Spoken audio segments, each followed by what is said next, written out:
What's up, everyone? Welcome to another edition of the Star Like Digest, a podcast bringing you lang talk and digesting Star Wars topics over 1,000 years. This is episode 143, being recorded on January 19th, 2022. I am your host, Darth Moocher, and I'm joined here with Scott Solo. What's up, nerds? We got Grand Admiral Franz. Hey, hey! We've got Bootleg Joe. Hey, yo. And the one and only Fallen Fett. Hey, guys, what's up? And somebody who hasn't graced our presence in a long time, but if everybody remembers Fanboy Mike, the only reason he can come on is because he has COVID. So let's he's not working. So everybody welcome Mike back to the show on the special guest appearance. Mike, how's everything, man? Hanging okay, that's enough. Let's talk about enough. Dude, don't bogart the show, dude. Come on. Let's go. Mike. Jeez, we're all trying to talk here. I'm kidding. Just like old times, right, Mike? Yeah, no doubt. Yeah, right. I see that our chat is being lit up. We got people waiting to talk about Boba Fett, of course. You know, love it or hate it. I don't know. We'll see. We'll have to get into it. But before we get into all of that, we got to do our shout outs, right? We got to do some house cleaning. So Patreon list. I love to hear this because we love our Patreon. So Scott. That's right. Let's do this. Once again, thanks everybody. And thank you. If you are a Patreon member, a special shout out to you for everything you've done for us. Without you, we wouldn't have this wonderful setup that we've got going on right now. And we just really appreciate it. So let's give special shout out. We have a new Patreon patron. It is awesome. Flavy Davy. It's Dave, formerly of the Nerds with Attitude podcast that I used to be on. So Flavy Davy from NWA, welcome aboard the Patreon crew. All right. And then we've got, of course, as always, Don the Dad Dorn, Justin the Vanilla Thunder, Mervine, Gavin Connor of the Holy Hour podcast, which I was on last night. It'll probably air in the next couple of days. We talked about opening acts for concerts we've been to. Not necessarily The Cure. So you went and saw Tool yesterday. Did they have an opening act? They did, and I don't care to even talk about them. All right. That's exactly the point that was exactly the point of that podcast. So then we've got Don and Brady of the Escape Pod podcast on the Red 5 Network, Crystal Lamphere, Mr. Brandon Epler and his daughter Anya are on here, and AJ Herrera from the Forbidden Panel. So thank you to one and all of our Patreon members. Thank you, everyone. Thank you. Yes, Absolutely. Sir. Yes. The link is in the description below if you guys feel so inclined to join that army and help us bring more. The Pit Crew. That's what we're going to call the Pit Crew. That's right. The Sarlacc Pit Crew. That's right. Nice. And while we're out, all the shout outs, Scott, why don't you go take a little view on the chat there and shout everybody out that's in the pit with us being digested. It, man. Currently digesting the Scarif Scuttlebutt podcast. Toy Rensu. Gordon is in there with us. Treebeard is in there with us from Treebeard's Toy Box. Let me see. We've got, once again, Douglas Tupper's in there. Bootleg Joe. Hey, he's right below me. Then we've got... we've got Mando. What are you doing down there, man? We've got Mando Mike. We've got my friend Crystal. She's on board. That's awesome. Hey, Crystal, what's up? Santo 1414, Mr. Gavin Connor from the Holy Hour podcast is in there. The Commander Academy, Lunar Girl. Good Lord, the list just keeps on going. I love it. Joker Voice, Matt Logic 44, Plastia Dicto is in there, and Jose Gonzalez is in there. Papa Schmitty. What's up, Papa Schmitty? And the Red 5 Network. What is up? Awesome. Big night. Damn, the pit is huge lately. It is awesome, right? I mean, wow. It's one thing the Book of Fett is doing. It's causing a lot of talking going on, right? All these everybody Fanboy was going to be on. Yeah, right. No, not at all. Not at all. Yeah. Right. It's getting the talk going for absolutely. Sure. Absolutely. And of course, before we get started, hit that like button, share, subscribe if you haven't subscribed. We really do appreciate that. We do have a contest running. currently right now from episode, what was it, 137. We are not giving up on this dream. We need 60 likes on episode of 137. You don't even have to watch it. Just go in there and like it. That's it. Yep. Just like it and get rid of it and then get caught up on this. Let me get a piece of art that's given away. Did y'all miss Raul Gutierrez on your shout out there? He's hurt in the chat. Oh no, Raul Gutierrez. I'm sorry. Look at that. Scott's over. We're done. There they go. Scott's out. Chris, what's up, Raul? login information. It's on you, man. You got this. So that's it. He's good catch. Good catch. But yeah, there's the artwork that you're gonna win after episode 137 gets 60 likes, and you drop a comment. Your comment is your entry to winning that artwork. Created by Scott, signed by Scott and Timothy Zahn himself. That's right. Mr. Thrawn, Grand Admiral Thrawn. Yeah. So anyway, that's out of the way, guys. Yeah, go ahead. We all know the Commander Academy is Mr. Brandon Epler. He's had to change his name once again. So okay, keep getting banned, Brandon. I mean, he keeps getting banned, comes back, creates a new account. We get it, totally get it. We're also streaming on Twitch for the first time tonight. Yeah. So anybody? That's how Twitch? Brandon gets his free Audible accounts for the books. He has to go through new names and stuff. There you go. That's what he's doing. The workaround. But yes, on Twitch tonight. I don't think anybody's going to be here from Twitch since nobody knows. I don't think so either. But you never know. We never know. But yeah, we're trying something new to branch out and see what other formats that we can bring into our YouTube channel here. But yeah, anybody on Twitch, if leave a comment, we want to hear from you too. So, the Book of Boba Fett, episode 4 dropped. Oh boy, episode 4 was I think it was kindly a highly anticipated. Oh, every episode's highly anticipated. I honestly, at this point, this one is called The Gathering Storm. Right? I thought it was. First off, I thought it was very fitting. And when we get into the talk, I think there's some mixed reactions going through. Some people on the internet, and us in general. I will kick it off like I always do every episode too.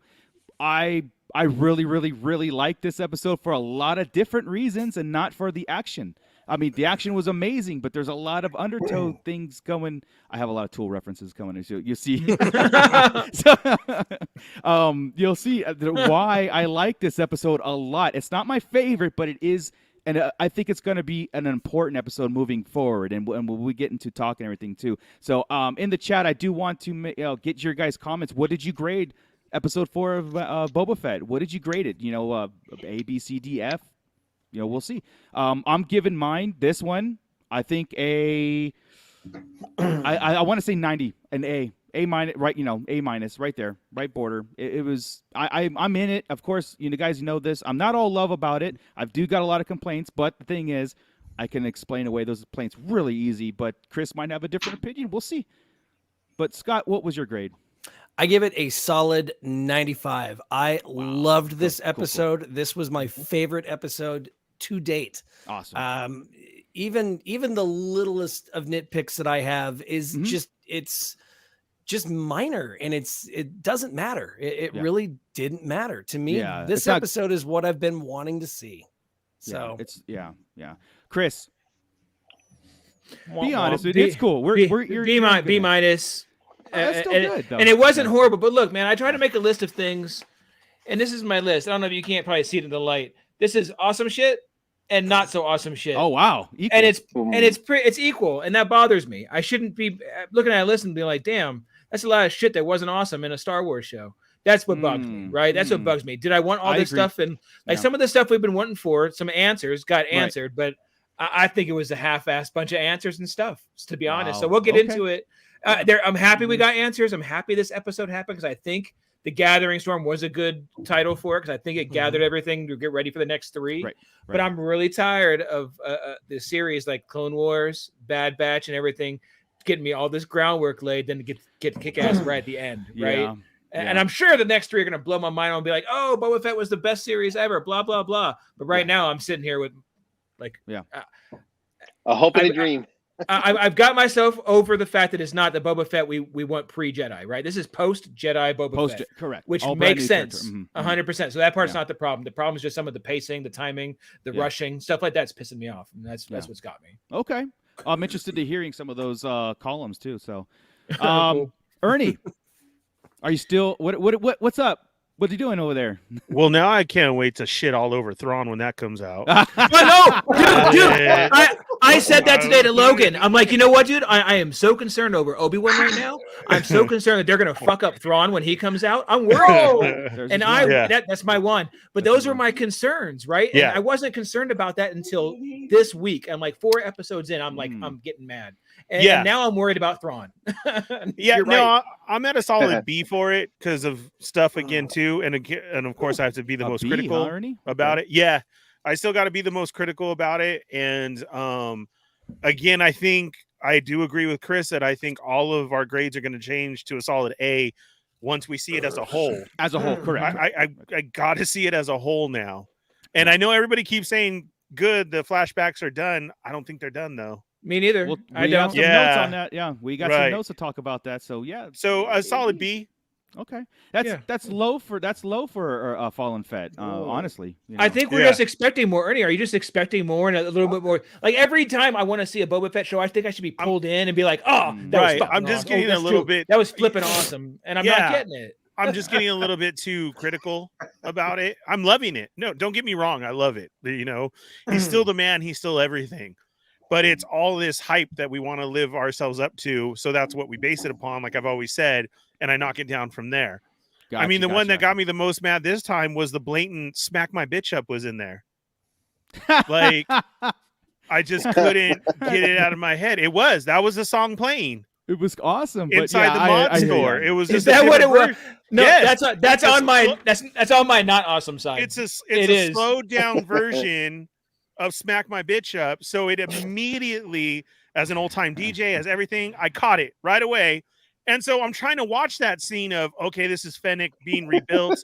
Okay, you just answered the mod kids. And I just keep sitting there, smack my bitch up. I really like that music. That shouldn't be happening. I really liked it in the episode. I complained about the Mod Squad music. I did that too. Man, I did the same thing. Okay. All right. So that's why. Okay. Joey. My virgin ears. Yeah. there was a lot of cussing going on. There's some passion happening early on. Yeah. We'll calm down. Yeah. I think, for me, every episode to this point has gotten better and better and better. Like there hasn't been an episode yet where I'm like, I like the last week's better. Right. Yeah. But I think the reason why is because I went into this series with low expectations.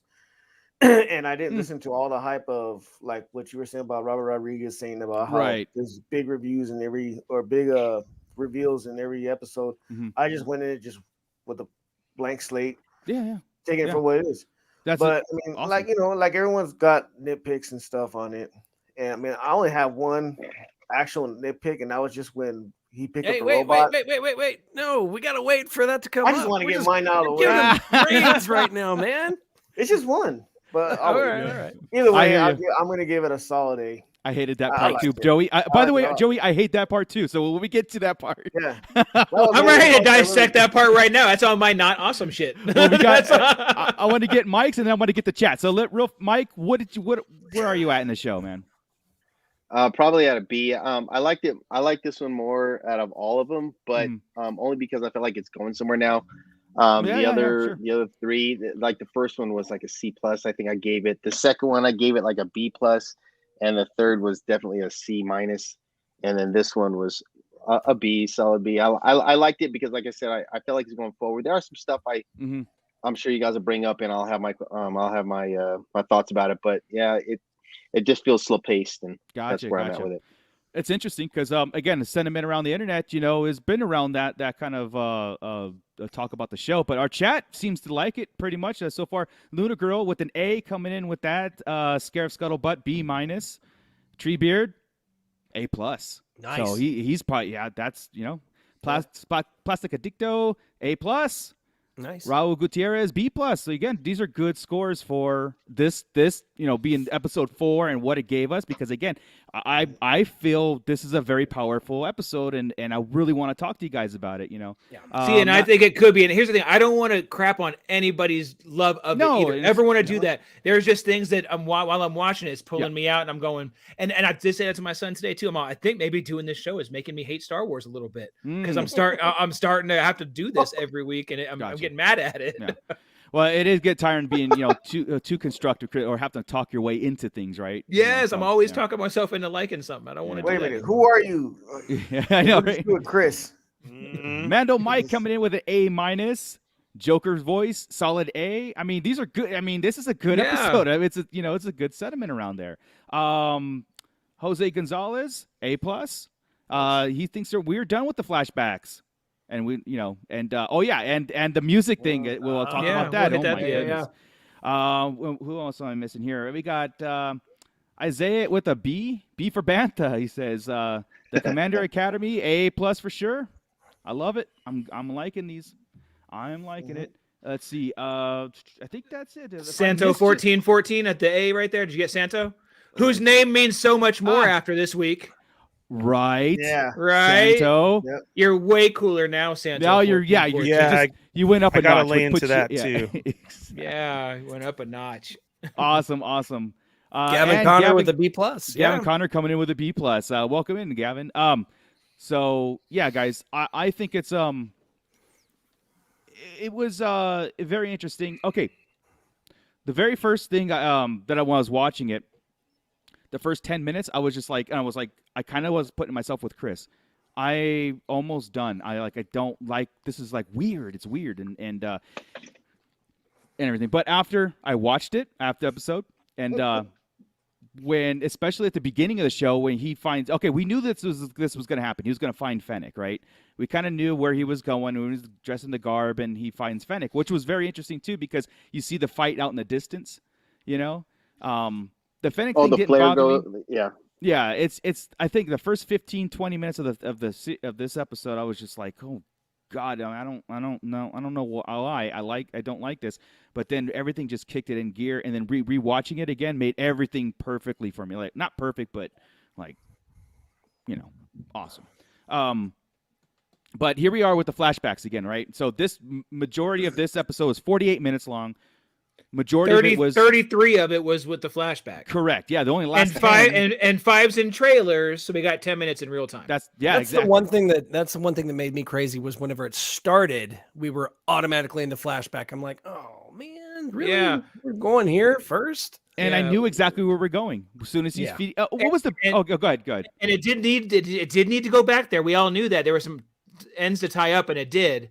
I just don't like how they were tied. Right. Execution. Again, the episode was positively had a chance for an A+, right? The ideas on everything were great on paper. I just think the execution sucked. Gotcha. I gotcha. So. My friend Brian wanted to give it a B, and the only reason he's giving it a B is because it didn't have a sweet slow chase scene like last week. You wanted more of that, huh? Was that what it is? You want more slow chasing? More slow chase. So this was interesting how it, and again, it was like we talked about this last week, and I think I mentioned I think we're going to get the Fennec and Boba Fett relationship, him saving her, and then why she's with him and all that stuff, right? Which was cool because how they did it, right? Again, seeing the battle in the distance of her and Mando, and then Boba Fett walking up on Fennec, from the Mando shot, the Mando shot. They used the Mando scene right there, right? Which again bugged me a tad because it didn't match up to what he was wearing there, or his look or size, or it's not one for one. I don't care. I thought in the background in the Mando, they actually had the clinking of him walking up. They did. I did. I waited so that you knew. Yeah. They did. Was so there you knew. They should have had that when he walked up. I was expecting to hear that a little bit It's when he was almost walking up to get Fennec. Chris, it's almost like a movie that gave you a teaser, and then 5 years later they picked it back up with that, like a pickup shot. Yeah, so it didn't just quite match perfectly. It was just just make the shot again. Yeah, make it match perfect. That's all it was. It was neat that it was from there, but it just didn't tie in. It didn't match to me. Yeah, the sound of the Spurs was there. It was just slightly quieter. It was toned down, right? Yeah, I agree. Yeah, exactly. Are you talking about in Book of Boba? Yes. It was there. It was just very, very faint in the background. But here, picking up Fennec. I want to get to this part because he obviously recognizes her. I mean, we know this watching it again, this whole recognizing thing. That's why he saved her. And again, why this doesn't happen chance. He came across this thing, and I think anybody else he would have just left her for dead. But he saved her because he recognizes her and hey, she's alive. I need muscle, or maybe a companion at this point or whatever.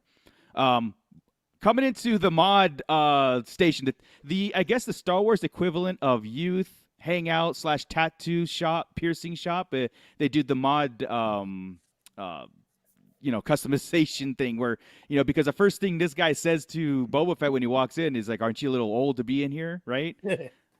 Yeah. That's the dialogue I don't like. Yeah, I didn't like the dialogue there, but I don't mind mods. I don't mind the mods or anything like that. That stuff's in canon. That it is. People modify. Cyborgs, of course. Not a problem. Not a problem. Now, him taking her here, he says, this is the closest thing I can do, and basically fix her, and it's a whole montage of the putting all the electronics in. I thought that was awesome. I think the purpose of it and bringing her back like this and having a whole belly modification and everything, I wanted to see something where it actually makes her superhuman in a way, like make her, I don't know, ab crunch better. I don't know what would, like, lift things, the power. You know what I mean? Like what would a belly mod do for you, right? Like besides saving your life and everything. I want to see that in action, right? Like on Fennec, I just don't think we've seen it yet. No, correct, and that's what I was waiting for. Maybe because if everybody else's does something, I just don't think we've seen it yet. I think we kind of nodded when she moved that rock in Mando. Oh, that's fair. Kicked the rock, right? Yeah. So she kicked the rock down. You're right. We actually questioned how she could do that. That was the question. You're right. Right. And that dude that you showed up is Thundercat from Suicidal Tendencies. Yeah, so Thundercat made an appearance here, man. This is so. If anybody doesn't know, he's an amazing bass player.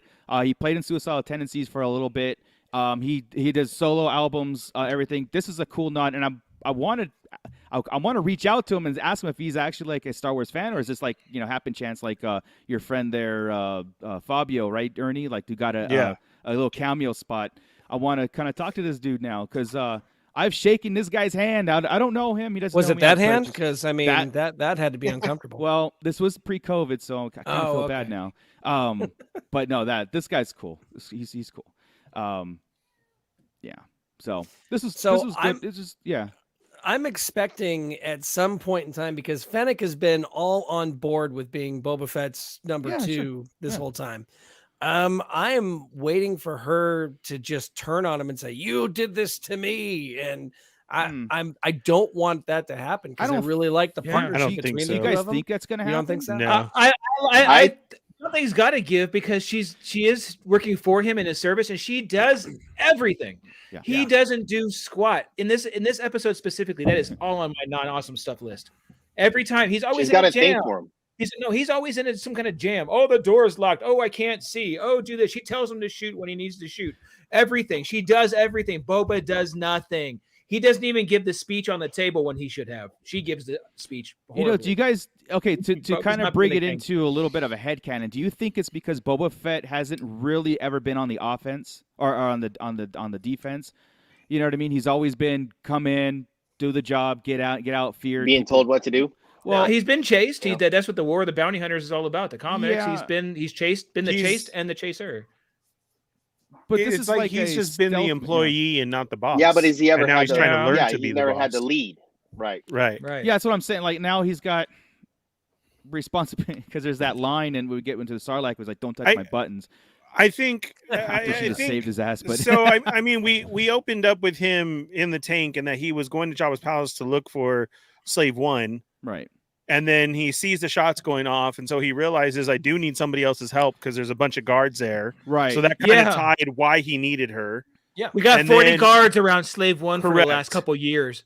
Well, just all going throughout. All going throughout. So I don't. I take it as then when he finally makes her the offer, which we get into later.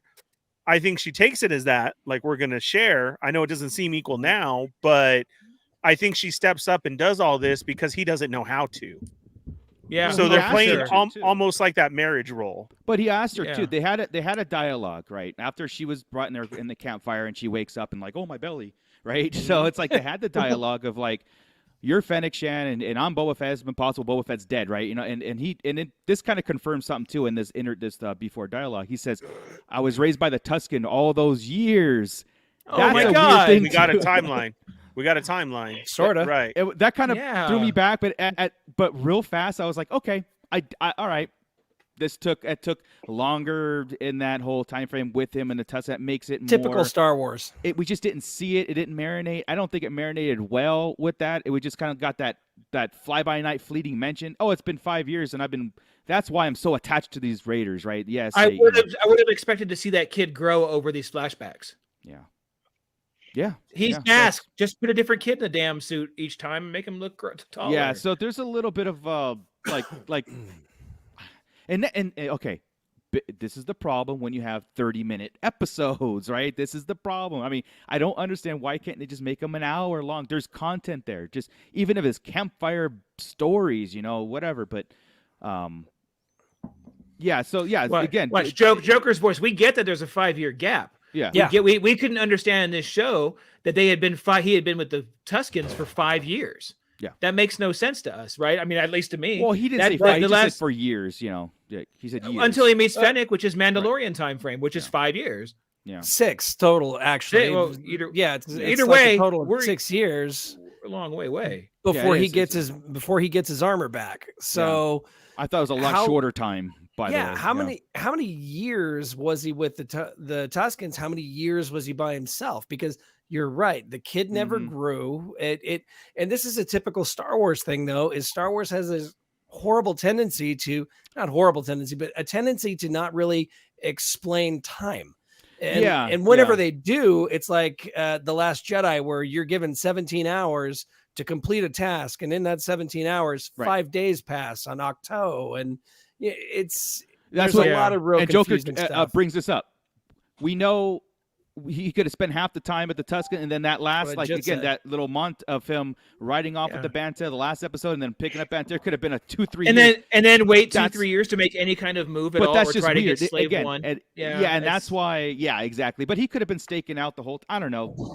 For years, he's Boba Fett. There is some things that it's hard to. But again, you got to realize too, these are visions that he's having in the back to tank. So it could be very jumbled. We're only getting snippets. It wasn't really meant to be a linear timeline, I guess, in that sense, right?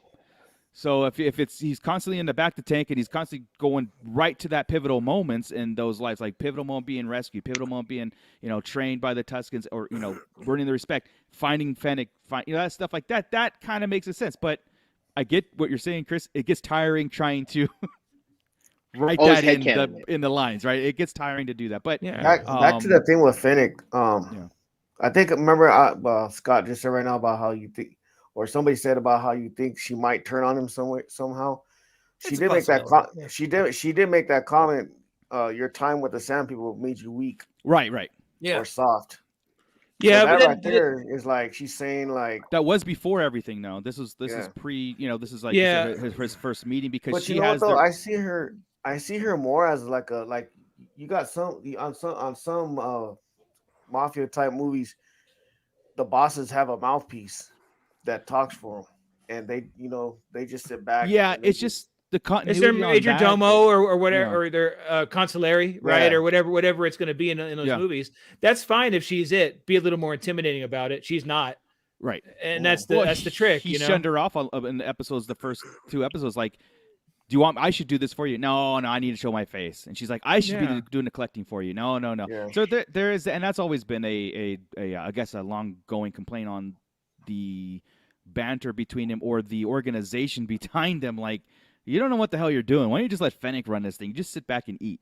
And that's basically what Bib Fortuna did, right? So, and the last episode, she kind of alluded to that too. Like, enjoy. Don't worry about it. Enjoy. You're supposed to be this crime thing, and you're doing nothing but sulking in the corner because no one's respecting you. But you're not doing anything to gain respect at the same time. So during this talk with Fennec, if the question finally gets asked, basically, why do you want to be a crime lord, right? Is this where it happens right here, where you're talking? Yes, and this is my one point where I'm like, really? Really? Go ahead. The response immediately of why not had me throw something. I was ready. If I would have had a remote or anything near me, I'd have chucked it. Because all I wanted to know in the very beginning is, why does he want to be a crime lord? What was the impetus between this move? So I'm figuring it's going to be the Tusken stuff, right? That's the push that drives him. His response of why not is a big finger to me, right? And then a couple minutes later, I know there's an explanation still further that he doesn't want. He's tired of idiots running, putting him in danger and things like that. That has nothing to do with the Tuskens we just went through. Nothing. We seem to be experiencing some kind of a lag on YouTube. Not on my end. Yeah, everything's Yeah, fine. I'm not seeing it either, but a lot of people in the chat, Papa Schmitty, Geo the Hutt, a couple other people have said that there's a bit of a lag going on. No, then a couple others saying it's okay. Yeah, so we'll just have to roll through it. Continue. Yeah. I just Papa, I told you last week you got to stop using your neighbors. You got to get your own. They keep changing that code. It's going to happen to you. Even I had a bit of a lag for a second, so that's why I brought it up. Okay, but you know what I mean? It's like you gave us the explanation, right? But then you're not tying it into what you've just given me for 3 episodes. You've given me this Tusken story, which should have been the impetus to become a crime lord. You want to fight crime because they were trying to take over land and they were doing this and they were doing that. And all it really becomes is we're bounty hunters, you and I, Fennec, and these crime lords have just put us in harm's way this whole time. Nothing to do with the Tuskens. So now this story may have softened him up and make him like animals, because I think he's fantastic with all the creatures. Right. I think that's a really plus in this show. But yet, I get that. And what do I do with that? That's not the answer. That could have been the answer in episode 1, and I would have been fine. But now that you've given me 3 weeks of Tuskens, I needed that in the answer. You're okay. Yeah. So when you put it that way, when it comes to his reasoning by doing this, and you said you had the Tusken morals or whatever, and then goes into Fennec being like, look, well, I'm tired of dying for these people. I died for Jabba, basically. You died for, whatever boss that you were doing in the Mando. Let's do our own thing so we can just, regroup and like the let's take back the power. The bounty hunters are the ones calling the shots at this point. And you're right. It's almost like a fork and roll. Like there was 2 different paths, and it wasn't for the goodness of the people living under suppression. It was like, we should be suppressing because I'm just tired of, Yeah. So it does kind of contradict itself, right? A little bit there. It didn't make sense. It contradicted itself in the way we thought it was where we thought Boba Fett was going. I don't think where they were taking directly. It. Yeah, that's but not our fault. We said that it never was verbally expressed like it was now. Like it was 3 episodes of Tusken. Right. And basically it was just him surviving and well, it comes up later about the whole tribe thing, right? That's important. Super important. I get it, but yeah, so so of course Fennec asked him what, so what is this now? Am I in your service? Like, how, what do you want from me? And he's just like, look, I want to get my ship back, and I want you to help me after that. Everything's cool, right? And she asked him too. It's like, where is it? He's like, it's Jabba the Hutt's palace, and she's like, oh God, here's this whole thing, and well, that was interesting too, because she said, why don't you just go ask him for it if it's your ship, right? And he says, well, I won't like the answer. Because without my armor, I'm not as basically intimidating or getting anything done. Well, didn't he also say like that double crosser? Yeah, which I have no evidence of anywhere of a double cross. The only thing I can think of on that, right, was on the barge, Bib, Max Reba, all those guys jumped ship, went back, and left everybody for dead. And obviously didn't steal the ship. He just parked it there. It was been there since the whole time. So they haven't even moved it out of the garage. Why are they opening it, and why are there so many guards outside of it? It's been sitting there for 5 years. Why? I mean, Bib Fortuna could have been like a real gentleman. Hey, Boba. Oh my God. You got those keys? I need to take Slave 1 for a spin. He had those keys right in his other hand before he died. It's like, oh, that old fire spray. Oh, I sold that. Hey, you guys like that? He actually referred to that he called it fire spray. No, you weren't gonna do the Slave. He didn't call it fire spray. He called it fire spray. Yeah, a fire spray ship, gunship. Yeah. My fire spray ship. Yeah, I would have rather him just not stupid if he would have said my Slave 1 is in the. If he would have said Slave 1, like the Falcon. If he would have said, if he would have said Slave 1 is in the garage, she'd been like, "What the hell are you talking about?"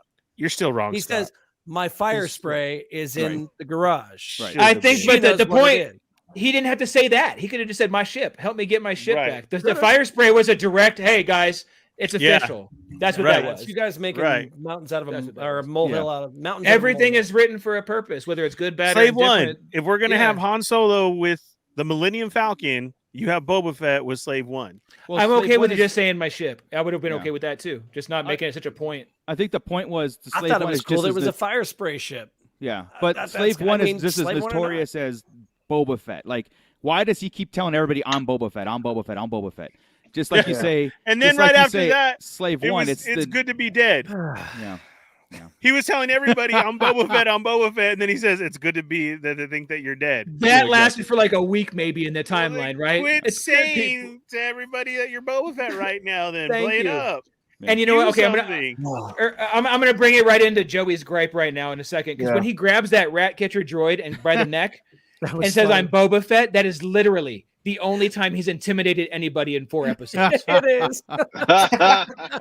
And he shut down. That's it. He shut himself down. I recognize that droid. This is how I feel about this. You're not going to intimidate me. Goodbye.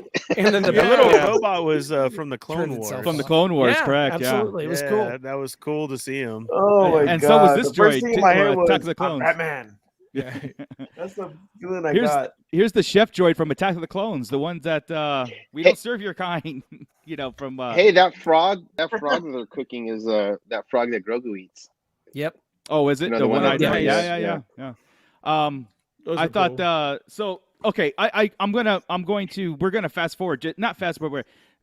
They do a little Mission Impossible surveillance, sneaking around thing, going to get his fire spray, which is a great action sequence and everything. It was really cool. I thought was him, taking the fires, stealing it essentially. Nobody saw Boba Fett, so they just think it's Fennec Shan or just some 2 people grabbing it. So again, but thank God she was there, because he couldn't see or open a lock or open the door without her. So thank God. What was his plan? It's like, goddamn, drop a seismic charge on it. And right.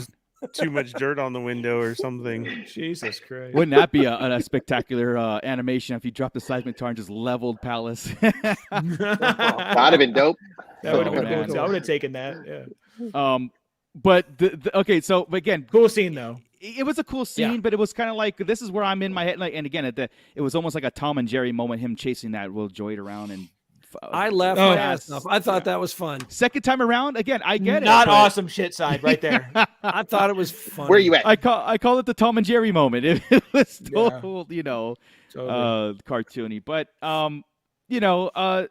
we get to that scene where he goes, "I have some debts to settle." Okay.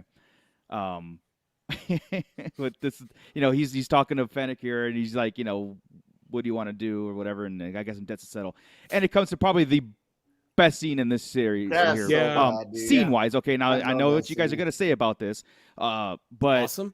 Him taking revenge on this was absolutely amazing. I know you guys kind of alluded to that, okay. Yes. Go for it. I think the scene is fantastic. Yeah. I think the scene is cool. It's just this whole episode is very fast and tying shit up. This is one of those things. There is no face-to-face interaction with this gang that killed his people. There is no heartfelt, look at me in the eyes when I kill you, know who killed you, look, I got revenge. None of that. I just snuck up behind you and Slave One, the fire spray, and blasted your asses. Yeah. Who killed me? I don't know. Nothing happened. It just doesn't feel very gangster. It's personal for him, but it's for them. They're like turning around going, what? Right. What's happening right now? Right. Visually and everything else, very cool.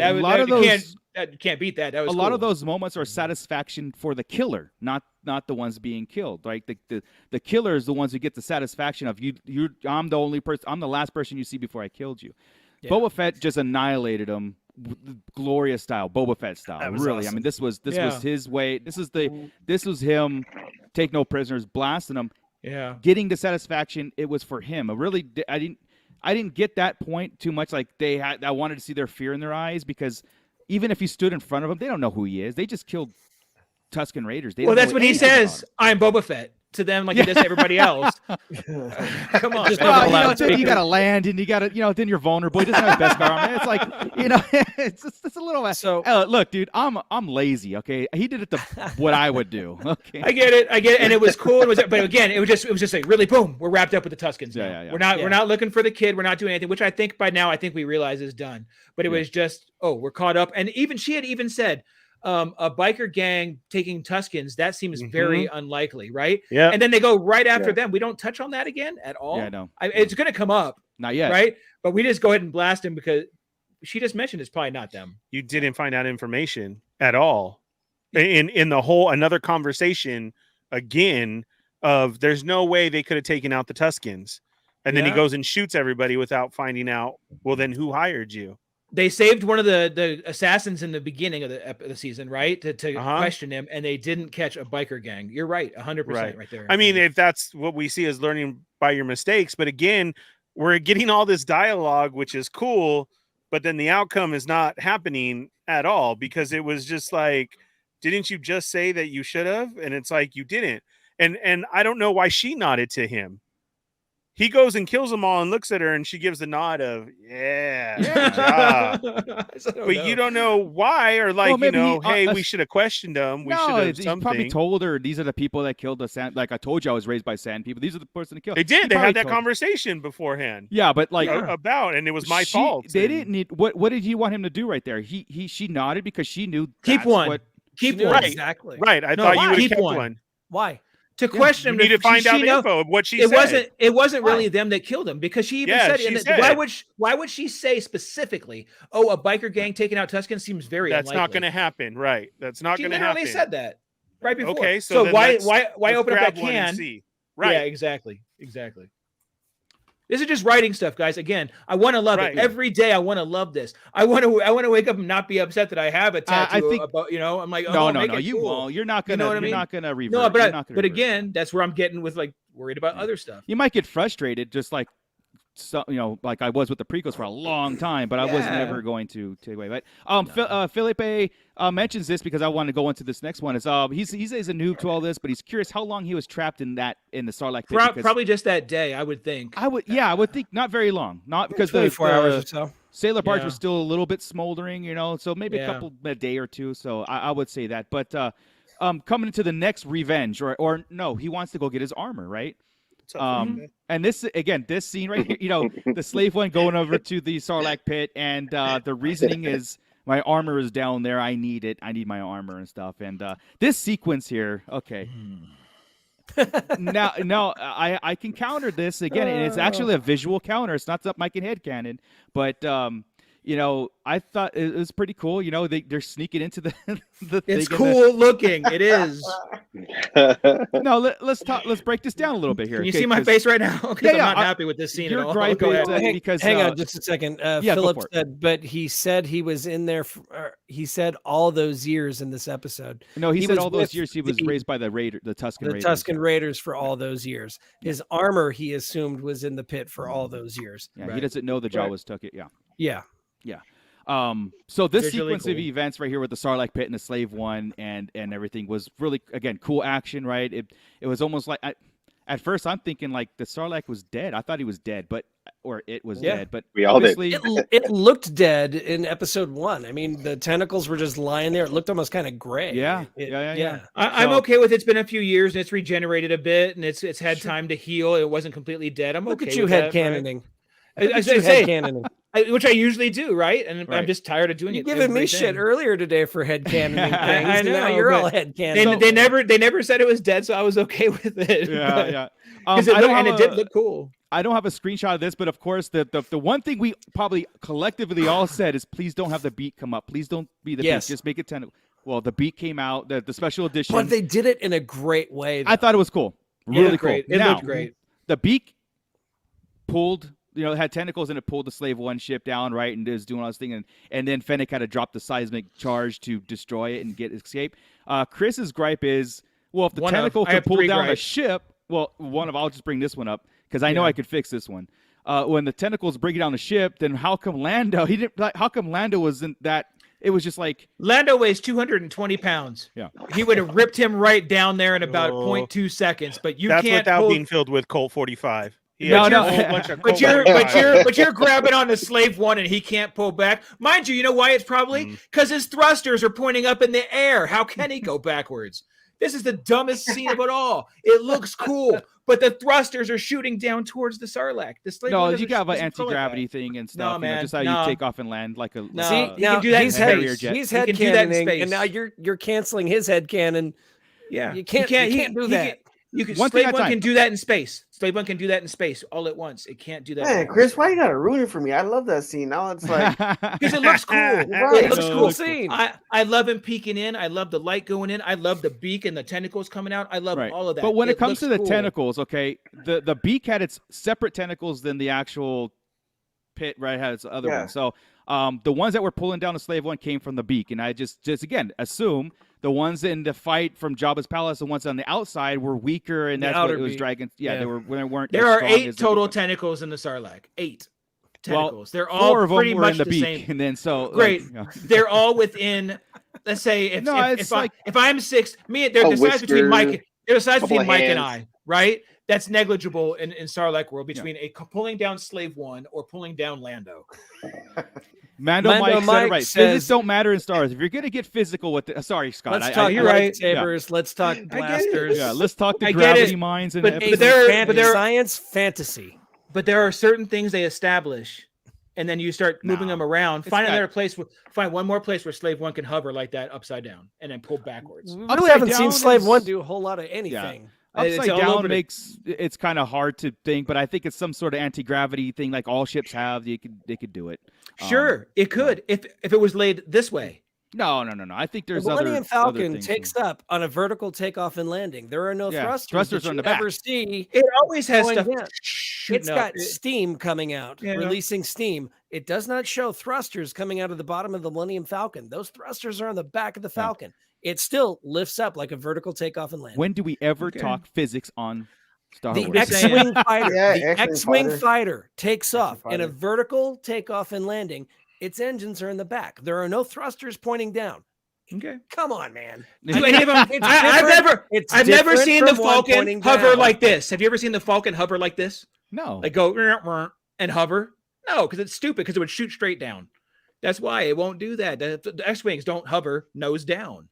That's basically what it is with Slave One when you're going face down. You're going nose down, right? With the glass right there. It just doesn't make sense. That's all. It bugged me that he's trying to pull back and can't from a Sarlacc pit that couldn't pull Lando in. That bugs me. That's all. Okay. Did you guys know that Does it- Tatooine but it used to be looks full of cool. water? Yes. When is that going to matter? Well, I need that to matter soon, right? Like they Did made you such a know- good point of that. Yeah, It no. It used to be actually, full all of right. water. actually, Yeah. Now, okay, Yeah. let me get this is the last gripe in the whole thing. I'm gonna tell you, I love the rest of the episode. Okay, the seismic charge is dope. It really is. She spends 30 seconds trying to hit the button. She doesn't know what buttons are in Slave One. She finds the magic button that shoots out the seismic charge she doesn't know exists. Luckily, it rolls into this animal's mouth and destroys it. Thank God. Because had it just sat on top of Slave One, they'd have all been toast. Done. Then, after this 30-second thing goes on, he looks at her and says, "Don't hit my buttons." Don't hit Tell her that. Tell I her love that that before line. she unbuckles. Just saved your life. Couldn't she? I love Couldn't that she be line. familiar with a little bit of it? Of any, her being. That's what I such a figured. Badass. I mean, I could she took be that familiar as, with any of as it? rewatching and looking at it. You hear the beeping going on and the flashing. That was the only thing that was doing. Kind of like if the ship itself was saying, "Press me, hello, this is what needs to be done." It was flashing a couple lights and everything. The beeping that was going on, it was that button. So I don't think she knew what it was at all. But then, But it just so thank God happened- she did. right? And that, yeah. that it happened to roll off. I mean, I get it, plots, whatever, but it was not intentional. So and it was Right. just weird. It was cool because it was the seismic charge, and Yeah. it was Crystal badass underground. Crystal asks here, why didn't the ship explode? The seismic charge is always kind of a flat explosion. It Yeah. goes out in a circle. I mean, they're very lucky it didn't go vertical. It Yeah, went exactly. horizontal whenever it exploded. 50-50 But- chance this will work. Yeah, exactly. That Let's was hope it doesn't get us. And what it Yeah. did was it was really cool. The effect under it was rad when you saw it Yeah, go under yeah. the sand and it hit the, Yeah. hit Sound, the, Yeah, of course. that was nice. the I like barge. that. The barge went down more when it Started got hit. sinking more. Yeah. Right. Yeah. Yeah. Uh, I was like, I visually- can't wait. We could do that to Scott's. Let's just take it out there and then we'll blow it and get it in there. Visually, Sail barge ain't worth nothing anyway. visually fantastic, start to finish. Visually Yeah. fantastic. Yeah. I mean, Um, if anybody has ever ridden the Smuggler's Run at Disneyland, you just got to hit the flashing button. And That's right. It worked. Yeah. It's just the flashing button. You just And hit it the works. flashing button and it works. So, like That's fair. like Brian says here, yes. And again, fair. these are Yes, it his flashback memories. Maybe he didn't remember telling her push that button. Maybe she pressed the wrong button, Didn't found the right one. It says stop pushing my buttons. I don't know. We're just seeing his side of the wonky. flashbacks, and there's always been more happening. I agree, Chris. Honestly, Chris, I agree. It's a little wonky. I even, like I said, even the second go when I was watching it right before the show and everything, and it was coming up, backing like in reverse, but the engines in the back. But I was like, oh, it's got to be some kind of anti-gravity wheel that allows it to hover and stuff. That's what I was looking for, Ernie. And it didn't fix. It didn't. I watched it. I'm like, you know what? Just let it go, Chris. But it's one of those things that you can't help but grab your attention if you're just watching the show and you're like, oh, the thrusters are pushing. Yes, Scott. If I can watch Attack of the Clones and put up with all of the garbage that happened on Attack of the Clones, this is nothing. All the little gripes and stuff. I mean, we're talking about a chase scene through Coruscant, which was really cool and fast and all that, but it's a bunch of hovering ships. I mean, we're arguing about things that I agree. have no basis in reality here. There are worse things in Star Wars. There really are. I get that. But you guys got to understand, there's things established. Come on, the six of us all know there are things established, and if we just start letting all of it go, then fuck it. Everything is great. Everything's great. Then everything they ever give is great. No. They've consistently added to what has already been established throughout all 9 movies and all the series. They've consistently added to it. So I've watched 8 tentacles. I've watched 8 tentacles in the Sarlacc pit pull people in. That could have easily grabbed a skiff and brought it in, and it didn't. Right, but it's going to grab Slave the One. beak tentacles, mind you. Yes. And poor Boba. I don't know. He would have been toast if it wasn't for her, because he didn't even know to shoot the guns until she told him to. Shoot it. She's always telling him what to do. She's always telling him what to do. If you really want to get technical, in Return of the Jedi Special Edition, Boba Fett got eaten by the beak. The beak. Okay. Yeah. He didn't just fall in, but again, special semantics. And you guys know I do let a lot of stuff go. It's just I'm just getting tired of letting stuff go in this one. And now I hear you. So we get to this we get to this one where it's wrapping things up too fast. Yeah. Make all these episodes to your point, 30 minutes, make them 50, all of them, and I don't have to rush through shit. Yeah. Well, he didn't want to shoot the Sarlacc because he didn't get a chance to tell him that he was Boba. I'm Boba Fett. On the speaker, he should always be like, I'm Boba Fett. That would be funny. That would be hilarious. But he could have, right when he goes in right after and climbs in with nothing on and comes out acid burning, and she's like, "What are you doing? Dude. What are you doing?" I had to tell her I'm Boba. At least it explained why his damage was different. Yeah, right. I'll give it that. So that was the smartest thing as far as continuity they've done. Period. Yeah. That was great. But I'm glad that she did say that. Like, what are you doing? Cool. You're burning. Yeah. Stop going down there. She's pouring water on him. Water on his head. Pouring water on his head. I guess we're not ready for that scene yet. So. Delusion. We're ready. No, that was right after they blew it up. Right after they blew it up. When he dives in, she pulls him back out. He goes in. I gotta go get it. He's burning and everything. He doesn't even take off the robe because then they're sitting at the campfire and he still has it on. I find it funny that he's in Slave One, hovering over the pit with the lights on, thinking he's going to see his armor just sitting there.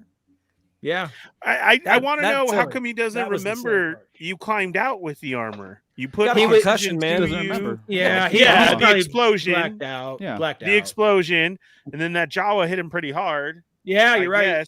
See, so that's a whole nother reason why I say that we're not done with the flashbacks. I understand he got his armor. Well, let's get into this little finalizing flashback thing. So, okay. I got a counter. I jumped the gun again.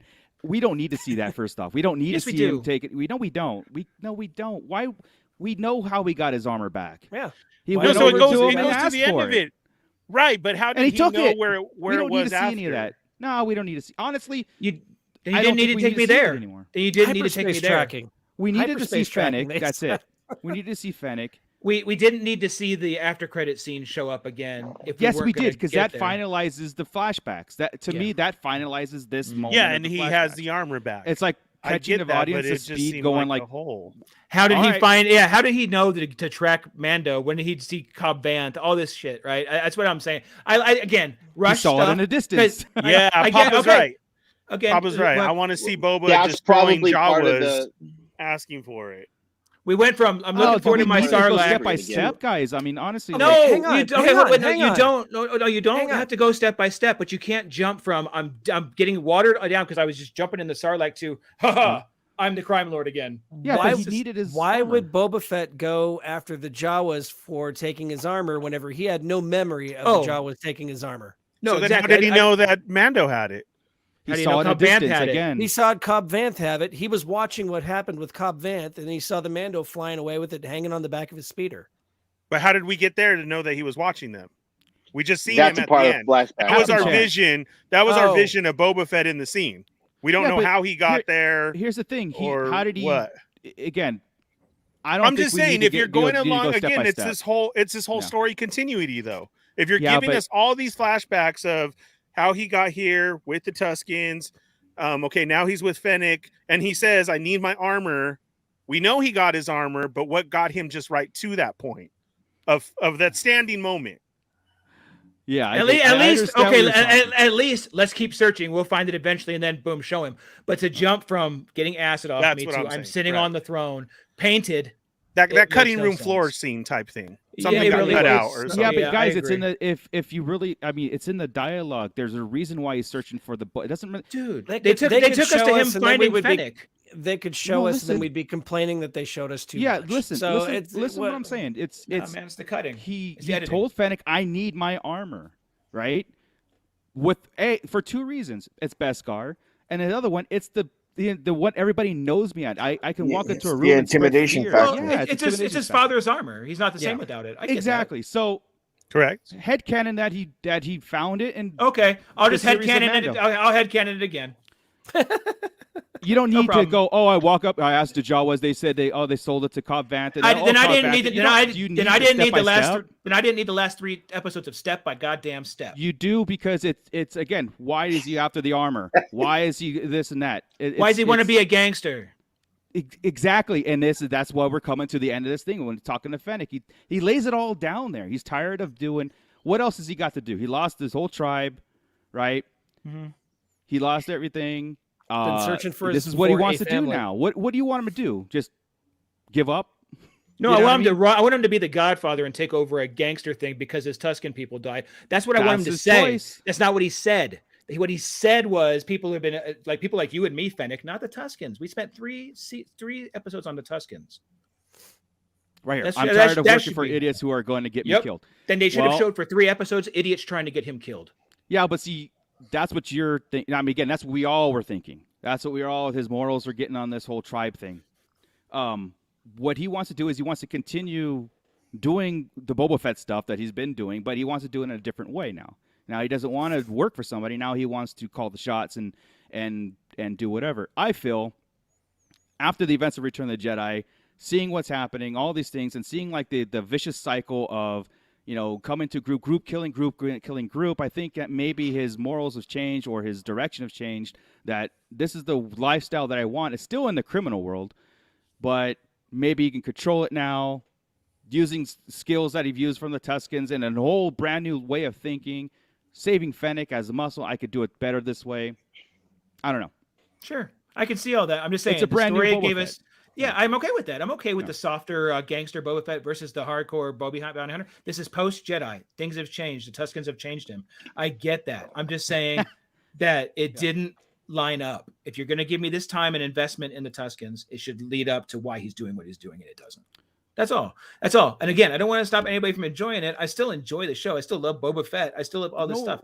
The problem is this. Stop. Yeah. Well, they might. And man, that's what. But see, with the Tuskens, I just chop it up to this, right? You can only get so far without a tribe, and reason why he's then I'm not glad I saw that for 3 episodes then to get that line. The reason why he's not going alone this time is because of his experience with the Tuskens.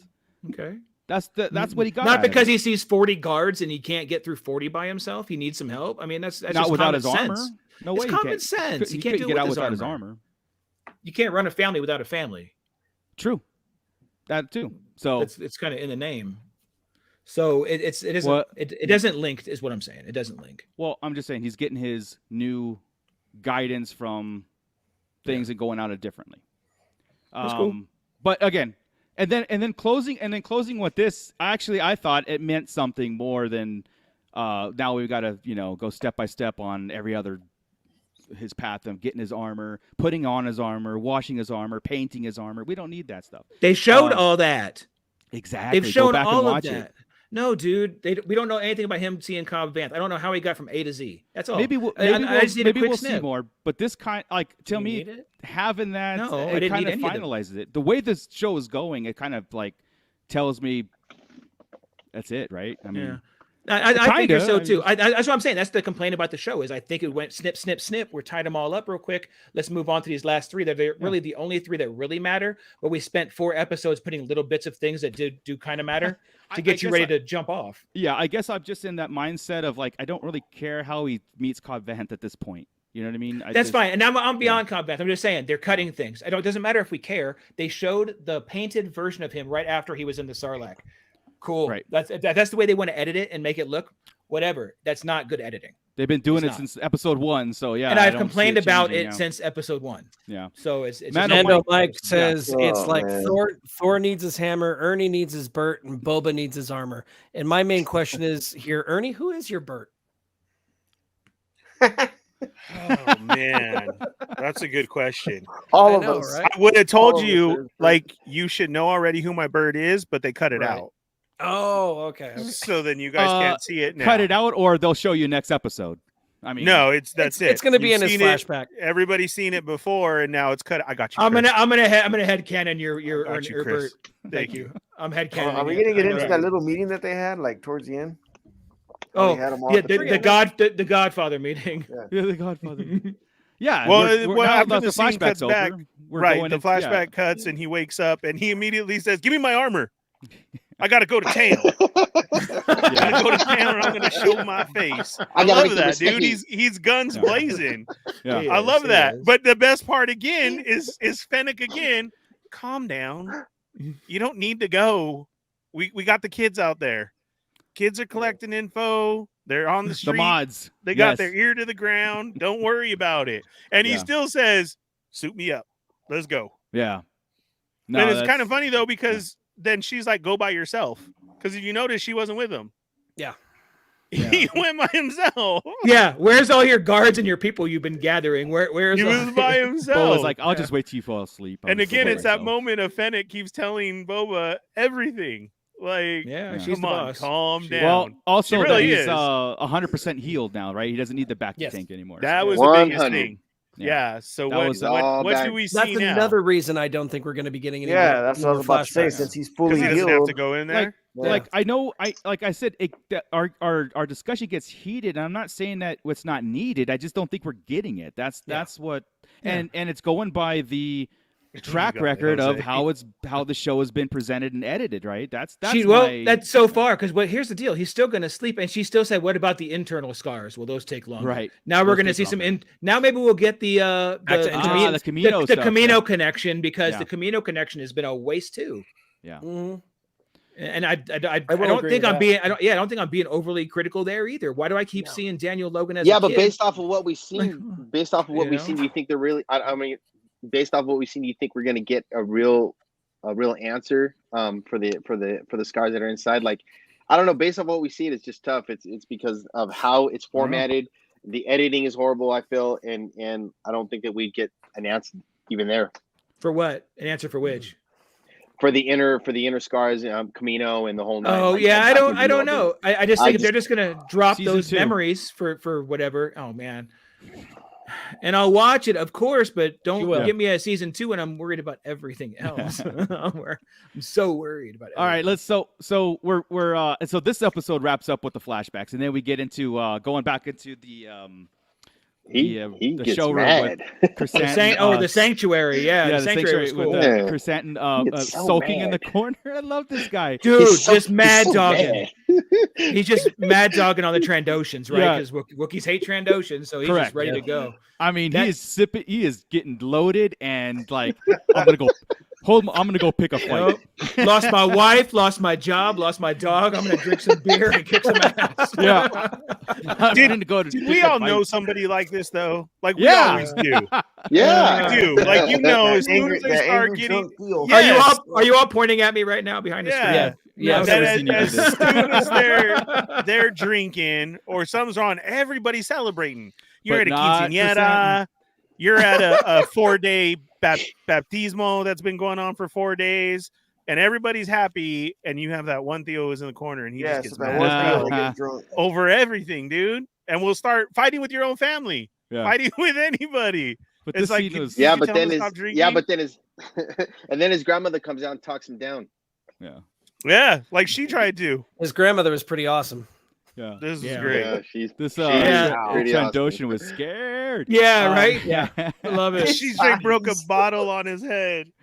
Yeah, I don't have other screen, but dude, this is again solidifies my love for this character, and I love that he's live you got action. her screenshot. Why are you trying? I sent you one. I know you got one. Oh, not for her. You're lying. Oh yeah. Mucho's sitting there lying. I don't know. He's red. I don't have any more screenshots. I don't have it blown up and posted on my wall over here. I don't have the NFT yet on it. So. Oh man, dude, she spent a good 90 seconds talking that dude up. She was his hype man to him. Oh yeah. Okay.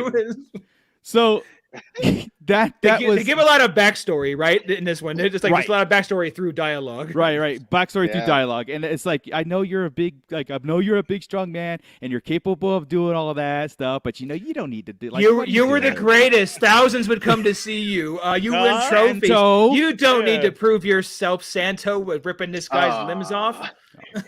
Why don't you put him down? I'll pay your tab if you put him down. Yeah, I'll pay your tab. He just rips the Trandoshan's arm off and then pays his tab. There, anyway. we get a dismemberment. We get a dismemberment. That was the most gangster thing in all 4 episodes. Was the rip off and pay the tab and walk. Well, and that he still did it. That he still did it, and he gave her the money. Yeah, like because she said, "I'm gonna clear your tab." That's the most gangster thing. That part right there. It just makes him better. Just makes how him insulting. Better. Leads exactly to the scene I was expecting in the last episode, which was Boba offering him a job. And thank God, that is so cool. It just means more Black Chrysanthemum. And I'm ready. Agreed. I got sent a couple things today that was blowing up around TikTok and everything. There was this girl who was going around talking about her saying on how Twi'leks aren't supposed to have eyebrows. Oh, so is she a Twi'lek and a human hybrid combined? But then somebody else then this started the ball rolling earlier this afternoon until tonight. Hera has eyebrows, doesn't she? Is she yes. Is she supposed to be like a Dr. Aphra in disguise because she called him Santo? Well, let me bring something up to you, Ernie. The ones that we haven't seen with eyebrows are basically servants and enslaved, right? Did Ula have eyebrows? I don't know. I have to. The one let me check my screenshot. Right. Hold on. Let me look at this one. Let me check my screenshot. Yeah, check that wall. She didn't have eyebrows. Look at Ula and Hera, and then Hera did. Hera has eyebrows. I'm looking at almost like in the sanctuary, the one that's walking around. So it's almost like enslaved. You think I'm hairy all over? Shave. I keep talking myself out of the accent problem too, because I'm over that. Because I know Hera takes hers away, so I'm okay with the major domo and her taking hers away. Yeah. Ula has eyebrows. Ula does have eyebrows, but that kind of just ran earlier today because of the whole Santo comment. Like she called him Santo all the time in the comic books. See, so that's kind of Alpha. Yes, Dr. Aphra. Right. Yes. Was it? See, I thought she called him Santi, not Santo, but I haven't read them all, so I guess it. Yeah, no, because then the clips, of course, because the clips then were going along with it. Yeah. Of where she was, calls him Santo and or this BK and that. Yeah. I like the Santo though. I mean, we got like you said, so that's cool. But the offer, man, I wish we could have got a head nod or something from him. Right? He's like, "Do you want a job?" Or the arms up, Yeah, the Predator. Son of a bitch. Yeah, the Predator. Yeah, the Predator. That would have been great. The whole eyebrow bitch, I'm in. Seeing in the next scene, just in the background there, just being awesome was awesome too. Again, Boba Fett's is growing, and that's where I wanted to see that whole thing. It's like you got Boba Fett, Fennec, the Gamorrean Guards, the Mod Squad. Now you got Chrysanthemum there, as muscle also too. But then it comes to the Godfather scene, right? The meeting of the families, the him gathering again all the stuff and basically tell him, look, the Pikes are taking over and you all worked under Jabba, but I'm gonna let you guys continue to be an independent. but I have a way of, like we could still split this whole Mos Espa thing and make our money and do our thing. But right now the Pikes are in our way, and it's basically because what Boba did, right? In the flat, I mean, he's basically disrupted this whole thing and brought the Pikes in on this to interfere in his actions. I don't know if he knows it or not, but I think that's important. But it's really cool that though they're kind of questioning him, and again he does the whole thing with the back thing, the chin thing, rubbing the chin, like we can all make a lot of money. The fact that he says I'm gonna ask you for no tribute and you'll do nothing. Like he did. I can't believe they did that. I can't. It was such a subtle move. But it was offset, so they didn't have a frontal that scene. Was neat. Yeah, right. The whole thing has been a tribute to Godfather. How everything. Oh yeah. So, but it went right in. Right dude, it was neat. It was verbatim, neat. Right? It was so cool. So he's trying to get them to join him, but they say no, right? Yeah, but just in pure Boba Fett TV mode, he's all okay, cool. It's all right. It's all right. It's all right. What I'll do the fighting. We're totally cool. You guys don't have to do anything. We'll fight it, and then you guys are still okay. Yeah. No argument about it. No big thing. He just tells they'll figure it out one day. No, tell them, man. Argue a little bit. Show some passion. It's just instead of her saying it'll all be okay if you guys listen to the phrasing on that. If you guys listen to Boba Fett. The ballsy move was just the Rancor. Yeah. It wasn't that him. Was the they're awesome move. When he says, "Why I should just kill you," but okay. So here was my thing: is I thought that was a little Rancor, and I thought the cage was way up high. He climbed. I thought the same thing. I thought that was a full-size Rancor. Oh no, he's a adolescent. No, he said he's a young because he said he was a calf. Danny Trujillo called him calf. Calf, yeah. And that was the whole reason. You've seen the HasLab Rancor, the reach on those things. Are like, True. 46 inches, right? 46-inch reach. Wingspan, right. So this guy's going to be about 28. Is that enough? Yeah. Obviously. But the drop that Luke fell, he fell down pretty far. And enough for the wait. The guy's fault. Wait, the trap door is in front of that cage, right? Yes. So the slide is on the side, so it makes it seem longer. So maybe it's not as high up as we think, I guess. I don't know. Yeah. Oh, okay. I guess I'm again headcanon it. I'm good. Just show up semantics. Yeah. The show up. But so even the awesome stuff we're sitting here picking apart. Maybe that was Danny. Awesome. Maybe Danny Trejo was right about the whole imprinting, because he didn't call him or like tap for him or anything. They threatened to kill him, and the Rancor reacted. Correct. You're right. Yeah. You're right. You sure did. So then that's not a lie then. Right? Because I don't see like any other that's reason. What I'm assuming, yeah. Right? You're right. I mean, they all threatened him. What if I just kill you? What if we take it? And then it happened. And boom. Yeah. It knew he felt threatened or was getting threatened and jumped right up. You're right. Correct. Right. Yeah. That was the whole point I wanted to make, because that was cool, right? Like Yep. I was like, okay, so then I guess the imprinting thing is true, because nothing else happened. Fennec didn't tap a button or he didn't do anything. He said he feeds it and says, calm down, boy. I'm all right. Like, Yeah.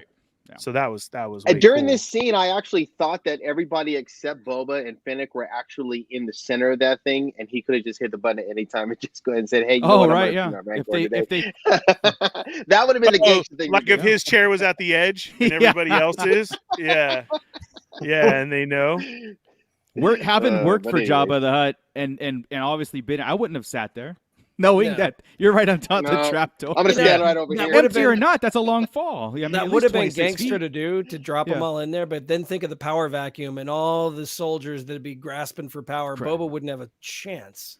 Yeah, you're right. It would be cool though. Yeah, it would be very cool. But he says they don't like the power vacuum. Yeah, I think so. Again, let me choose my words right so I don't cause another uproar here. I think him sitting there with the armor on, and that again, he's betting on his reputation. Now we're seeing the audience is seeing a whole different side, and obviously, some of the characters in the thing too also are like questioning him and keep questioning, like, why did we just kill you? And even the quote unquote the mayor tried to have him killed, or whoever that is behind all that stuff. I mean, there really needs to be some sort. I am going to agree here. There really needs to be some sort of like, okay, enough's enough moment. Boba's got it.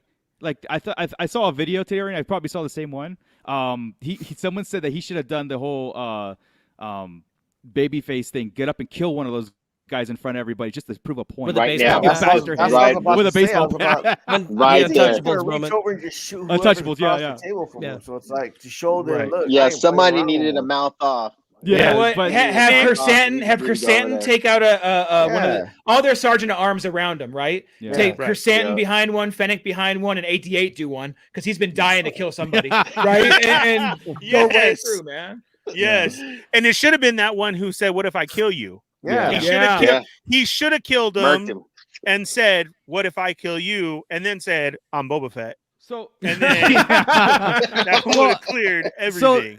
So the result is, Al Exactly, Capone style, Jose. absolutely. Exactly. Right. So the end result here is both of us, too quick to agree to this kind of things and saying like, fine, I'll do the killing, Yeah, but just if the Pikes approach you, just stay neutral, just stay in your corner, don't interfere, basically. like he was going to walk around to everybody. Do you pinky promise? Pinky promise.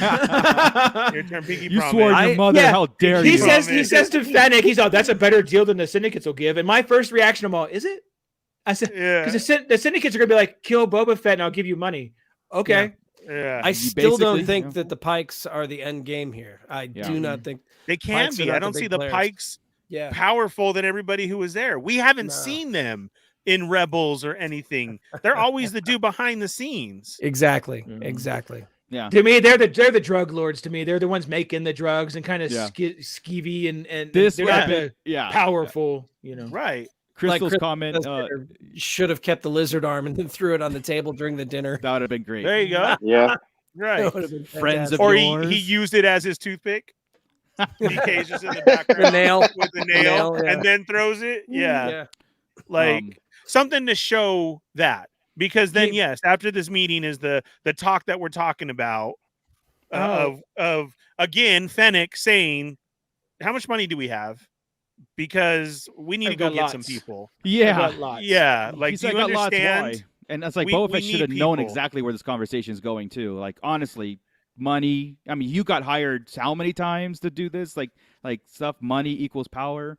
You can hire people. We don't need money. We need an army. It was like you're saying. She's like, money buys an army. What are you talking about? If you But- know where to look. If you know where to look, and then the music of the Mando's theme comes out. It was like, okay. Well, it was that, and I also felt like that we're probably going to get all the. I mean, if you're going to have a Luke and Grogu moment, that to me was going to be all of the bounty hunters, every one of them. Yeah, and see here, Show up And- with them. yeah, and here's the thing. I thought about that today too, and I don't need a Luke Grogu moment because there is never going to be a Luke Grogu moment because Luke is Star Wars, right? Besides Vader, Sure. Luke and Yeah. Vader is Star Wars. Sure. But it's something to your point, some kind of reveal. Like Chrysanthemum was a cool reveal. A couple of things are neat, but yeah, there hasn't been anything. Not so much the impact, but anything that made me go, oh, and me leave that episode with, I can't wait till the next episode. I can't wait. Well, Right. if it's Fennec bringing in, and is she going to bring in the girl crew? Like, is that who she's talking about? I know we heard Mando's music, Also, but she was Cara Dune in there shows up, with I'd be them. like, Yeah. Do you get what I'm saying? That was with who she was with. She wasn't really talking with Mando. That I've been thinking about this the whole time. Mando and then if we owed get them that, a debt. I mean, Mando. who would be the one to reach out? Boba. Fennec or Boba? Exactly. Boba. would, right? Boba. No. Plus, helps- they got to bring Mando back, so it's going to be Mando. Yeah. for Why does sure, Mando owe a debt? Because what does No, he Fennec have doesn't. to But do what with I'm them? saying is they're going to bring him back. Like he's got to come back to the show. Like after we're done with a Book of Boba, then we're getting Mando again. Yeah, right? yeah, they're square. They're square. Yeah, that's why I thought they were square. I'm just- he doesn't. Yeah, they're square. Hold on. Yeah, Scott. The reason is because they were indebted to him for getting the armor back. That's why they helped with Yeah. Grogu. Then they were square. Correct. So And then there's he no was more done. debt. Yeah. But so now the money's going to buy it. Now, to your point, are they looking for Mando? Or are they looking for grief? Maybe it's in the guild so they can buy some hunters, Mm. right? So we're assuming Mando, but he's the bounty Because we hunter. just guild heard is his involved in music. Mando. Right. Right. The Right. show. And then Mando Mike's and then Grief Karga sends 4 Loom Zucka's Dengar boss and IG-88. All of them. Well, no, Yeah, I all of would them. like to see her show up with her crew, where we already know he doesn't like Bo-Katan and what's her name. Oh, I And- think they get along now. So what Yeah. what would be cool is I have friends too, and we see them like walk down the steps or something. Yeah. You know what I mean? And now we have like this big old power team. Like, it's going to be some kind of big WWE move, because that's what this was, right? I saw that on Twitter today where somebody said that's like somebody popping in last second to save somebody. Like, you're getting, jumped in the ring, and all of a sudden John Cena's music hits and here he comes, And that's what's happening now with Mando. And then, before we know it, the whole backstage is going to come out and start crushing. I don't think that's really what's going to happen. Because I know everybody was blowing up. Go ahead, Joe. See, I could totally see Mando somehow coming in like in the last episode for some big battle or something, because I mean, the ending of this series could lead straight into the new season for Mando. Mm-hmm. And somehow twine in Boba Fett for the new Mando. Well, they're gonna cross back and forth. So that's why I said why we had the Mando. It's like why play that music when you know that who that there's a reason is linked to. I know, and I get that, but then just thinking all day, we don't know about Mando, so why Mando? Does anybody but me get the idea though too that if we do get Din come back in, it's like that's a moment of relief now? That's what I'm saying. Like, oh, finally. Yeah. That's what I was just saying. Why do we get that relief of Mando? He just has the Darksaber. He doesn't know how to use it. He just let Grogu go. He threw all his authority away by unmasking himself, which he wasn't supposed to. I get it. And all his beliefs. So why is Mando so special? Because all of us know that Boba Fett is the superior. You said the key word. He's got the Darksaber, right? Want to say something. He can clearly come with a bunch of Mandalorians because he didn't know what that meant though. We don't know that yet. So we're gonna get exactly what I was about to say. What Bootleg just said. It's not necessarily just Mando either. It could be a whole culvert of Mandos. They were all on that planet as bounty hunters, just going out one at a time. They were bounty hunters. Of saying that. So I mean, you could have an entire force. Could you imagine an entire force of Mandalorians showing up? And Fennec would know them, right? Fennec would know about the guild and all that stuff, and that would be a good tie-in. And that's how Maul took over all the syndicates, was with the Mandalorians. Right. Yeah. But that was back then. Not in the time that we're at now. They were hiding under the street. The armorer said we go out one at a time. But until they did that scene where they all showed up. Hiding from the Empire, who is now gone. Especially from, we don't know where the Mandalorians went. I mean, right. Well, we'll have to headcanon a lot of that, I'm sure. But I'm just kidding. They're just going to bring him in with a bunch of Mandos. We'll headcanon the backstory. Don't worry about it. Yeah. Again, to me, it's Boba Fett. I don't like the whole idea that Mando has to come in to say Boba Fett. Yeah, and you know what? And I agree with that. And here's why. Because I watched, what I did today was I watched the tragedy again on The Mandalorian to watch Boba Fett in, action, to do something being amazing. a badass. Yeah, to remind myself that he can be, that Robert Rodriguez knows what he's doing with action. And it was awesome. And I sat there, I'm all, this is how it should be. But then as it was going on, I'm all, you know what? Din is cooler at this point. Yep. Din is way better. They have made Din a cooler character, a cooler Mandalorian than Boba at this point. Well, there's there's an actual deeper story to Din's character and growth. I guess right. growth. It makes sense. They did. We didn't have a backstory already for him. True. They built it up for us. So it was okay. What it is, they're telling Din's story a lot better than they are telling Boba's story. Yeah, 100. So 100. to wrap it up, and everything, and this was a good talk. I was actually looking forward to this talk because again, there's a lot of conflict and a lot of constructive criticism and headcanning and all that stuff, and it's healthy. I think it's healthy to do it. Otherwise, you, like Chris said, it gets to you and you kind of like stop watching stuff you love because you just don't want to hate it anymore. But sometimes, hopefully this, talking about it helps and whatnot moving forward. We'll see what we get. Who knows? But we can all collectively agree that 4 episodes in, I mean, I'm kind of speaking for everybody. If you disagree, let me know. But 4 episodes in, it's a very clunky series, very not well edited, I don't think. And like I said, there's key moments that are very, very important, and you got to really pay attention to the dialogue, and it makes perfect sense. But there's also things that, like Chris said, the next scene counteracts something that you do, and it's really frustrating because trying to explain the stuff, then you have to make things up to explain it, and I don't like that. Like, I don't like doing that. I have to make something up to explain this. It should be basically black and white. I really think they should test one time, just doing a Disney show, binge it, just put them all out, so we don't have this. Yeah, because I agree. If we get through these 7 episodes and it's great, then you know what? Then I wouldn't have wasted 7 weeks being pissed at it. And that's not, I get that it's a story, I get it, but if it is going to tie into new Mando season 3, then you should have did that. Then you shouldn't have made this a series. Then you should have had this as a one and done because you're getting ready for season 3. Yeah, and it's going to tie in, and that was your explanation, and you should have did that then. Don't make it Iron Man. Don't make it Iron Man 2 just to connect a bunch of dots to get to other shows, right? We shall see what the series brings as a whole, right? And there's all, and then I guess we can ask the question: just because you should, doesn't mean that you just because you can doesn't mean you should. Oh, you know what else I watched today? I watched Under the Helmet again, right? Just to get. I was really trying to get myself into Boba Fett mode. I really was. I gave it a whirl, man. And the first thing they say on there is about how he's a man of mystery and how we didn't give him a backstory on purpose. And I know Scott and I have talked a lot about in the past, do we need everybody's backstory like Tarkin, right? And I said how I enjoyed that. And I think I wanted Boba's, even though we know he was a clone. Maybe we didn't need it. Maybe we didn't. Yeah. Maybe we should have left That's low enough. Honestly, guys, that I think I've told you this. That's my school of thought when it comes to a lot of Star Wars characters. Like, I don't want to see Yoda's origin story. I don't want to see Boba Fett's origin. I was mad that he was a clone because then it put something there. I wanted that mystery. Absolutely. Most feared bounty hunter in the galaxy. I don't care what he eats for breakfast. You know what I mean? It's like and those kind of details, you loses some of the mystique in a lot of things. And again, just because you can doesn't mean you should, but yeah. I'm kind of worried about what they're going to do with Obi-Wan Kenobi, because I mean, we're talking about another series that's going to take place, should all take place on Tatooine. Yeah. With him, not by the same director and editor though. By him basically being a babysitter of Luke and watching over and dealing with Tusken Raiders. And that's what we're looking at going into it. So yeah, I'm not ready to throw in the towel when it comes to Disney Plus, Star Wars, or new content. I never will. But yeah, I'm not ready. Like I said, I'm not ready to jump on the they're ruining Star Wars bandwagon. No. I'm not ready for that. We can all survive cringy moments, guys. This is not something new. Star Wars cringes, yeah. But what is new is continuity issues.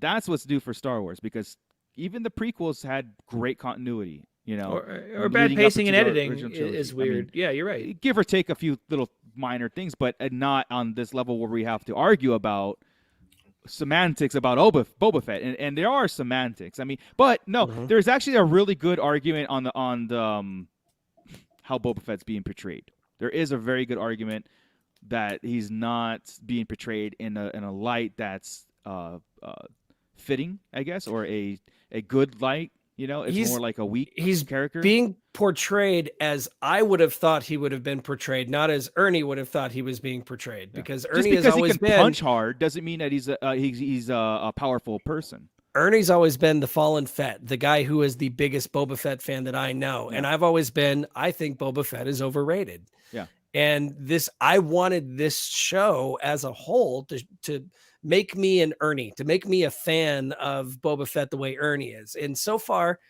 it hasn't. I've enjoyed it. This is still my favorite episode. I loved this episode. I really did. Regardless of all the yelling and all the whatever that we did, I still love this episode. I think, but it's still making me a Din Djarin fan from The Mandalorian and not a Boba Fett fan. Yeah. Just real fast. Just real fast. The show is not underwhelming to me at all. It's Boba Fett is an underwhelming character because he's not as strong as he should be. He's not as smart as he should be. He's not as intimidating as he should be.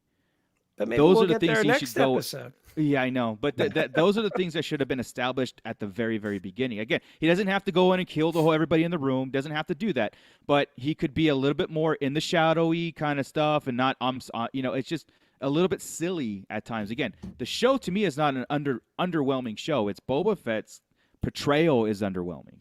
Yeah. But yeah, go for it. Geo the Hut says, I think flashback for Obi-Wan would be good. And here we go. Another show of nothing but flashbacks, though. I don't know.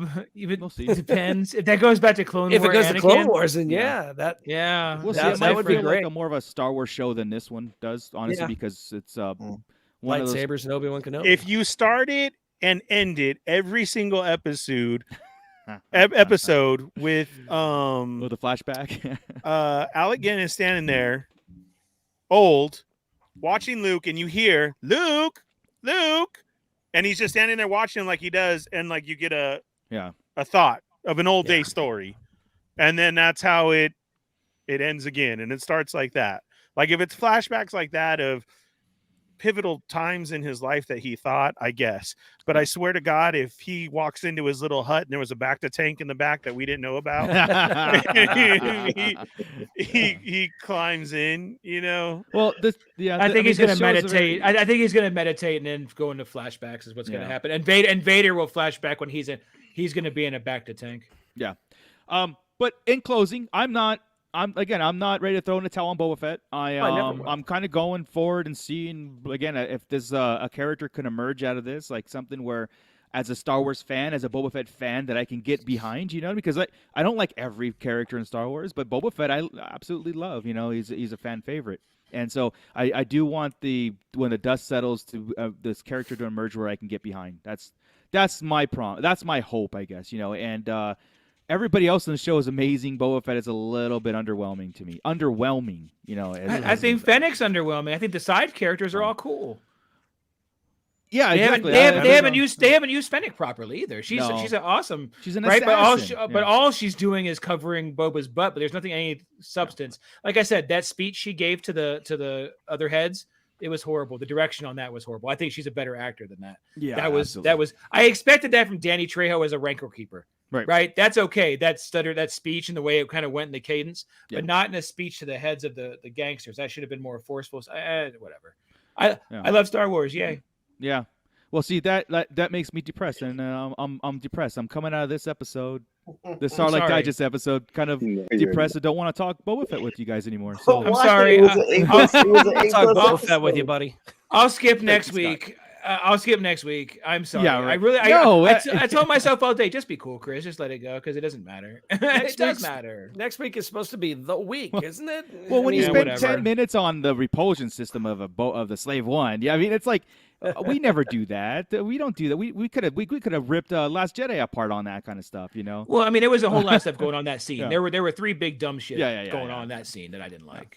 Hey, this is what it is. Me and Robert Rodriguez, we play with our toys different in the box. Yeah. Right? That's what it is. And that's all it is. He's like, let me put Slave One here, and we're gonna look over, and that's gonna grab it and pull him in. Ha ha ha.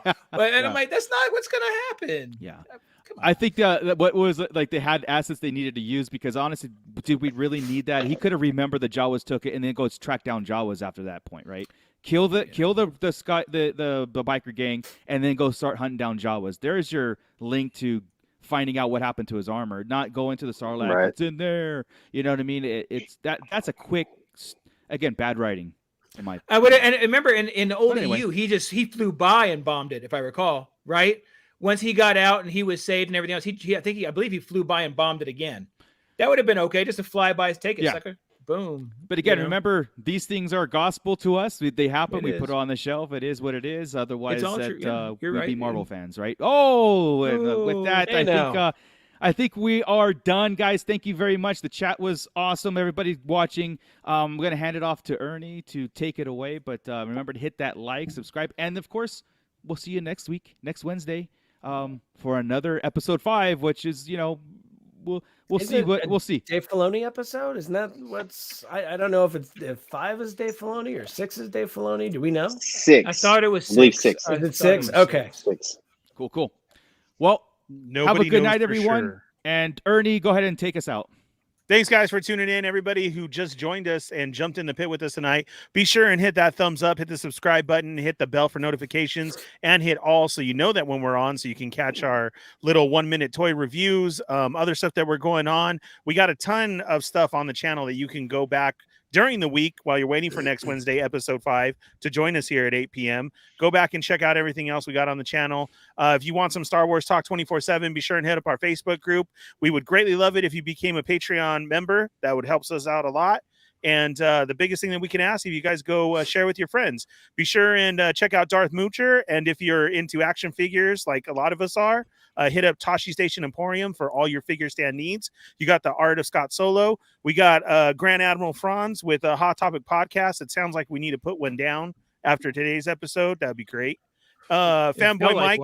thanks for joining us. We'll see you next year. Appreciate you being here. We hope you get better, or maybe you get another sickness and can join us again. Yeah, it's like get sick often. Yeah, I don't know. Don't forget Bootleg Joe with some toy photography and like that. I hope, if anything, Joe, the series is like inspiring you to do stuff, because that's all I want everybody to get inspired and like that. I don't want everybody to be happy of they played Mando's music. No. I want Boba. Well, I was excited. Come on. Right, exactly. See, that isn't what should be going on here. So let's see what happens. Episode 5. Join us next week at 8 p.m. Tell all your friends, and we'll catch you guys in the pit next week. Thanks. I like this. Brandon says, join me in the Patreon gang. We have a super sweet club with secrets tighter than the Mandalorians. Ooh, nice. I don't even know what that means. But, Brandon will be joining us, I think, after in our episode 6 review. So he will be joining in the chat. Well, with in us the show. live. In the show. Yeah. Absolutely. I can't wait. That's going to be awesome. Get some new blood in here and see what something refreshing. So with that, keep it nerdy, everybody. Awesome.